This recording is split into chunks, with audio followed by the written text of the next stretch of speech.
So to talk about different ways of applying these transformations that we learned in the last video, I'll show you this project I worked on. So this is the Frank Gehry house, and this is like an animation loop I did for a class where pieces of the house were coming off so you could see how it was constructed.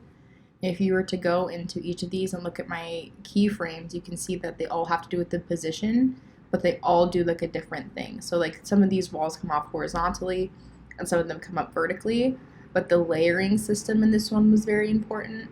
So I feel like that was worth mentioning. So for this project, rather than using the transformation settings, I actually used the effects and presets that are loaded into After Effects. And so this is a 4-second loop where parts of the building are revealed and then taken away to show its construction process. And so I have the parts that get shown and taken away on their own layer called Reveal. And if you click on that, you can see this effects panel. And so I use CC line sweep, and the way you would apply these things, you would take, here it is again, CC line sweep, and you would just drag and drop it right onto your layer name. And then the process of setting up keyframes is the exact same as doing the transformation. So we'll say, or in my past settings, you can see that at 0 seconds I had 100% completion, which means it was 100% out of the picture.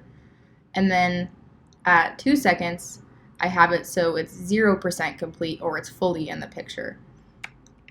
So those kinds of things take a little time to play with, but that's another way you can use After Effects to animate drawings.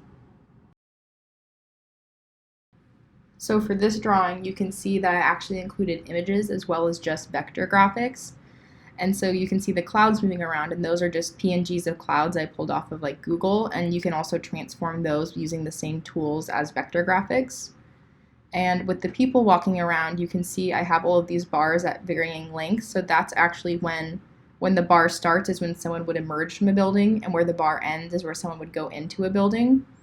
And if you were to click on one of their transformation settings and see their position, you can see all of these keyframes that I set up for them, so they follow a certain path in between these and following the sidewalks that I kind of have in place in this drawing. So there's a lot of ways you can start to play with the transformation settings and play with the keyframes and play with how long something is on a screen to get a drawing to perform the way you want it to.